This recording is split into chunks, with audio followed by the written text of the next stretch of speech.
Assalamualaikum warahmatullahi wabarakatuh. Sejumlah informasi dari berbagai peristiwa yang terjadi di wilayah Sumatera Selatan pagi hingga sore hari ini Senin 28 Maret 2022 terangkum dalam Sumeko News.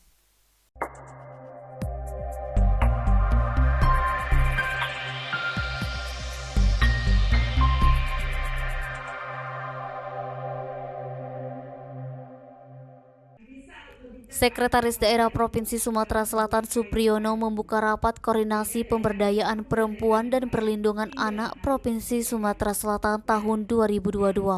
Rapat koordinasi diikuti sekitar 100 peserta dari kabupaten dan kota di Provinsi Sumsel, bertempat di Hotel Sandika Radial Palembang Senin 28 Maret siang. Supriyono mengatakan kegiatan pemberdayaan perempuan dan perlindungan anak Provinsi Sumsel tahun 2022 telah di atas target rata-rata nasional. Tindak kekerasan anak dan perempuan di Provinsi Sumsel sejak tahun 2021 sudah menurun. Melalui rapat koordinasi diharapkan dapat ditingkatkan lagi apa yang telah dicapai, termasuk kesetaraan dan keutamaan perlindungan anak dan perempuan. Supriyono juga berpesan pentingnya melindungi anak dan perempuan kepada masyarakat banyak. Hal ini menjadi salah satu cara untuk menurunkan angka kekerasan terhadap anak dan perempuan. Naba, Sumeko TV melaporkan.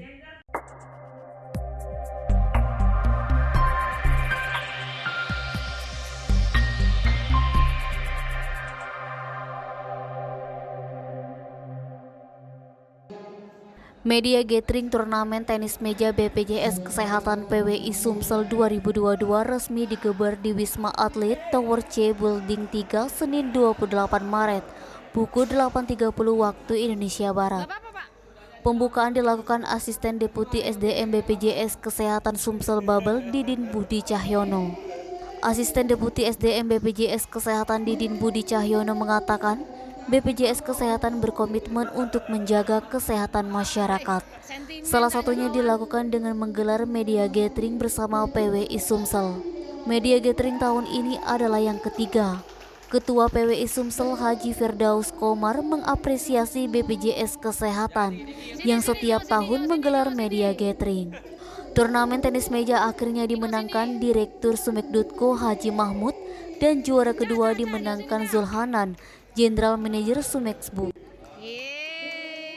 Dendi, Sumeko TV melaporkan.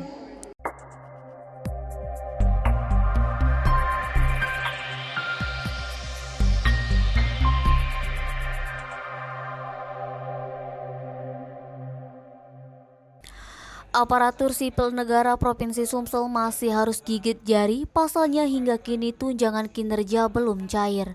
Padahal sudah bulan Maret 2022. Untuk itu sejumlah ASN di Provinsi Sumsel mengharapkan tukin segera dibayarkan.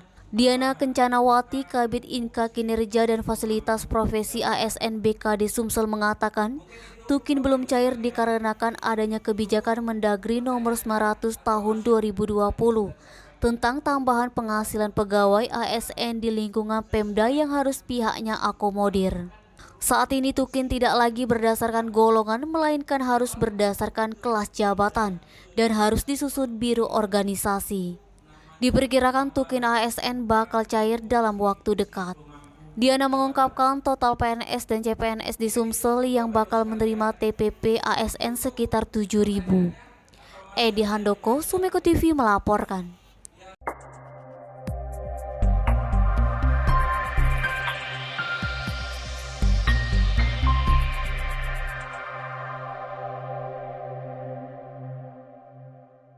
Pedagang pasar KM5 Palembang dibuat kaget kedatangan Wakil Menteri Perdagangan RI Jerry Sambuaga.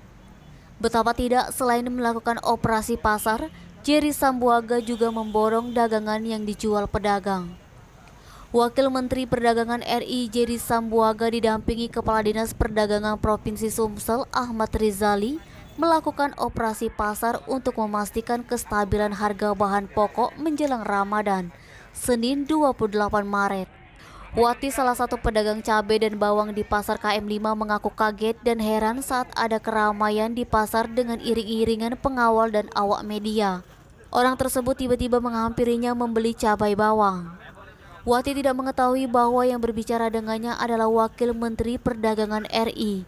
Dia mengira cuma ada operasi pasar biasa. Setelah mengetahui bahwa yang membeli dagangannya Wakil Menteri, Wati mulai mengeluhkan keadaan yang dialami pedagang pasar. Mendengar keluhan tersebut, Jerry lantas mengatakan pemerintah saat ini telah semaksimalkan mungkin untuk mengatasi permasalahan yang dihadapi. Dia memastikan bahwa bahan pokok jelang Ramadan stoknya aman terkendali sekalipun mengalami fluktuasi. Edi Handoko, Sumeko TV melaporkan. Demikian Sumeko News hari ini. Jangan lupa 3M, memakai masker, menjaga jarak, dan mencuci tangan pakai sabun. Wassalamualaikum warahmatullahi wabarakatuh.